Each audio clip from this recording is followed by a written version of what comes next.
Hello everyone to the events of Oliver Twist novel. Written by Charles Dickens. Summarized and prepared by Mrs. Walaa Samir. Audio recorded by AI technology. Chapter 19. An unwelcome relative. 2 days after Sykes's death, Oliver went back to the town where he was born with Mrs. Maylai, Rose, Mrs. Bedwin, Dr. Losburn, Mr. Brownlow, and Monks. On seeing the town, Oliver became excited to see Soberry's as it used to be, as well as the workhouse. At the main hotel, Mr. Grimwig was waiting for them. After dinner, Mr. Brownlow and Monks went to Oliver. When Oliver saw him, he was terrified, as he was the same man he had seen with Fagin looking in at the window of his room at Mrs. Maylie's house before. Then they told Oliver that the man was his brother. Monks gave Oliver a look of hate. Mr. Brownlow said, "This child is your half-brother, the love child of your father, my dear friend Edwin Leaford, and poor Agnes Fleming, who died giving birth to him." Monks continued saying, "His father, my father, was taken ill in Rome and was joined by his wife, my mother, and me. He died the day after we arrived. He wrote a letter to Agnes and a will." He added, saying, the letter reminded Agnes of the day he had given her the little box and the ring with her name on it, and a space for the surname he hoped one day to give her. Mr. Brownlow, and the will left you and your brother each £800. His property he divided between Agnes Fleming and their child. Monks, my mother burned this will.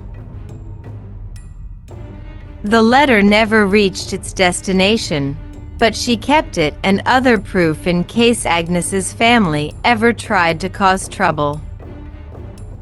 My mother told Agnes's father the truth. In his shame and dishonor, he ran away with his children, changing his name so that his friends might never find him. A short time afterward, he was found dead in bed. Agnes had left home in secret some weeks before. Her father searched for her, and it was on the night he returned home, believing that she was dead, that his heart broke. Monks added, saying, "My mother told me these secrets on her deathbed. She didn't believe that Agnes was dead, but was filled with the idea that a boy had been born and was alive. I swore to her I would hunt him down. He came my way at last. I began well, but for gossip, would have finished well." Mr. Brownlow told the gathering group that Fagin, Monks's assistant, had received a large reward for keeping Oliver a prisoner. He asked Monks about the place of the box and the ring which belonged to Agnes.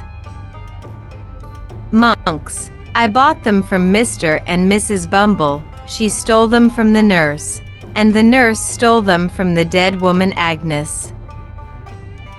Mr. Brownlow nodded to Mr. Grimwig, who went out and came in pushing Mr. and Mrs. Bumble.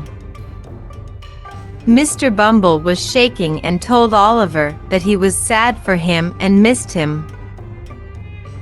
Mrs. Bumble shut him up. Mr. Brownlow asked them if they knew Monks. Mr. Bumble denied seeing him before or selling him the gold box and ring. Again Mr. Brownlow nodded to Mr. Grimwig, who went out and came in with 2 old women from the workhouse. The first of the old women said to Mrs. Bumble, "You shut the door the night old Mrs. Thingummy died. But you couldn't shut out the sound, nor stop up the holes in the wall." The other woman said, "We heard her try to tell you what she'd done. We saw you take the paper from her hand. We saw you, too, the next day go to the pawnbroker's shop. And we know that it was a locket and gold ring that was given to you." Mrs. Bumble said angrily, "I did sell them to monks, and they're where you'll never get them. So what now?" Mr. Brownlow answered her saying, "Nothing, except that neither of you will ever again have work where you are in a position of trust. You may leave the room." When Mr. Bumble saw his wife out of the room, he said that it was she who insisted on selling them. Mr. Brownlow blamed him too for being present when the jewelry was destroyed. Mr. Brownlow asked Monks if he knew Rose. He said no. Mr. Brownlow asked Monks about the sister of Agnes. Monks replied, "When she was a child and after her father's death, she was taken in by some poor people who brought her up as their own child. She led a miserable childhood until a widowed lady saw the girl by chance, took pity on her, and brought her to her home. She remained there and was happy. I lost her news 2 to 3 years ago, and saw her no more until a few months ago. She's Rose." Rose almost fainted and Oliver ran to her and threw his arms around her, saying, "My mother's sister.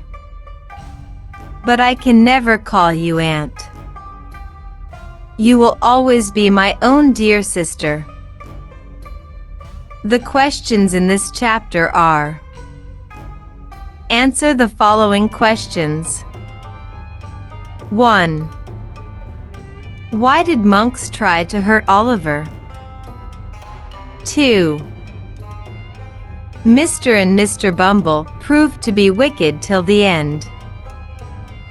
Explain. 3. Who is Rose? Comment on the following quotations. 1. This child is your half-brother. 2. I swore to her I would hunt him down. 3. You shut the door the night old Mrs. Thingummy died. But you couldn't shut out the sound, nor stop up the holes in the wall. 4. I did sell them to monks, and they're where you'll never get them. So what now? If you felt like this content is beneficial to you, don't forget to like, share and subscribe to my channel. See you in the next chapters. Bye.